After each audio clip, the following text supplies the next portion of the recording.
آج وظائف اوراد کا دوسرا دن جو میں نے پڑھا سورہ کافرون 20 بار، سورہ اخلاص 20 بار، سورہ فلق 20 بار، سورہ الناس 20 بار، سورہ فاتحہ 20 بار اور آیت الکرسی 20 بار۔ السلام علیکم ورحمۃ اللہ وبرکاتہ۔ کیسے ہیں آپ سب؟ امید ہے سب ٹھیک ٹھاک ہوں گے اور ایمان کی بہترین حالت میں ہوں گے۔ آج بہت ہی خوبصورت ٹاپک کے ساتھ ویڈیو کا آغاز کرتے ہیں۔ بعثت رسول صلی اللہ علیہ وآلہ وسلم۔ رسول اللہ صلی اللہ علیہ وآلہ وسلم کی عمر مبارک جب 35 برس سے بڑھی تو آپ صلی اللہ علیہ وآلہ وسلم کی طبیعت میں مزید سنجیدگی اور متانت کے آثار نمایاں ہونے لگے۔ آپ صلی اللہ علیہ وسلم اکثر خاموش اور تفکر میں محو رہتے۔ آپ صلی اللہ علیہ وسلم کی طبیعت میں گوشہ نشینی اور خلوت گزینی کی طرف میلان اور رجحان بڑھنے لگا۔ آپ صلی اللہ علیہ وسلم کے کندھوں پر اہل و عیال کی ذمہ داری کا بوجھ تھا۔ دنیاوی اور کاروباری امور بھی نپٹانا پڑتے تھے، لیکن آپ صلی اللہ علیہ وسلم کی طبیعت ان تمام کاموں سے اچاٹ رہنے لگی۔ آخر یہاں تک نوبت آن پہنچی۔ آپ صلی اللہ علیہ وسلم اپنے کئی دنوں کی خوراک لیتے جو پانی اور ستو پر مشتمل ہوتی اور مکہ شہر کے کچھ فاصلے پر جبل نور نامی پہاڑ کی بلند و بالا چوٹی پر واقع غار حرا میں جا بیٹھتے۔ وہاں کئی دنوں قیام کرتے اور عبادت میں محو رہتے۔ اب جیسے جیسے آفتاب نبوت صلی اللہ علیہ وسلم کے طلوع ہونے کا وقت قریب آتا گیا، آپ صلی اللہ علیہ وسلم کو اکثر خواب آتے۔ خواب میں آپ صلی اللہ علیہ وسلم جو کچھ دیکھتے حقیقت دنیا میں نظر آتا۔ یوں 6 مہینے خواب آتے رہے۔ جب آپ صلی اللہ علیہ وسلم 40 برس کے ہوئے، ایک دن آپ صلی اللہ علیہ وسلم غار حرا میں موجود تھے اور عبادت میں مصروف تھے۔ اچانک وہاں جبرائیل علیہ السلام تشریف لائے۔ جبرائیل علیہ السلام نے قریب آ کر کہا، اقرا۔ آپ صلی اللہ علیہ وسلم نے جواب دیا، ما انا بقاری، میں تو پڑھا ہوا نہیں ہوں۔ دوسری بار پھر ایسا ہی ہوا۔ تیسری بار جبرائیل علیہ السلام نے آپ صلی اللہ علیہ وسلم کو گلے سے لگا کر قدرے بھینچا اور پھر چھوڑ دیا۔ پھر کہا، پڑھ، اقرا بسم ربک الذی خلق، خلق الانسان من علق، اقرا وربک الاکرم الذی علم بالقلم، علم الانسان ما لم یعلم۔ پڑھ اپنے رب کے نام سے جس نے تجھے پیدا کیا، جس نے انسان کو جمے و خون سے پیدا کیا۔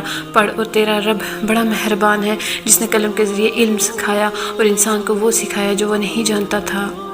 یہ تھی وہ پہلی وحی جو آپ صلی اللہ علیہ وسلم پر نازل کی گئی۔ رسول اللہ صلی اللہ علیہ وسلم کی بعثت جن حالات میں ہوئی، اس وقت صورتحال کچھ ایسی تھی کہ انسانیت اندھیروں میں بھٹک رہی تھی۔ بت پرستی، توہم پرستی، ستارہ پرستی، ہر طرح کی گمراہی معاشرے میں موجود تھی۔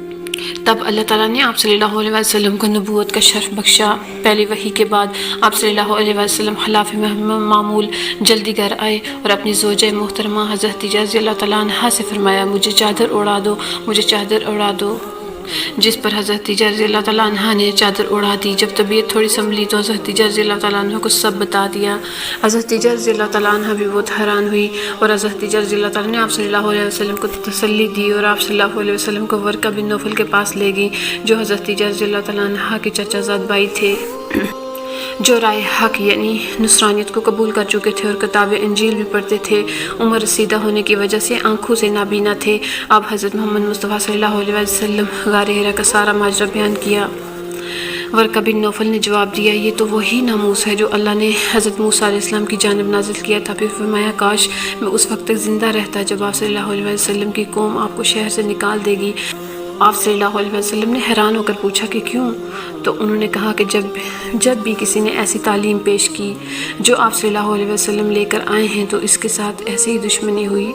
کچھ عرصہ میں ورقہ بن نوفل کی وفات ہو گئی۔ جبرائیل علیہ السلام نے کچھ عرصہ بعد جب آپ صلی اللہ علیہ وسلم کی طبیعت ٹھیک ہو گئی، پرسکون ہو گئے، تب حاضر ہوئے۔ اس وقت سورہ مدثر کی پہلی 5 آیات لے کر آئے تھے۔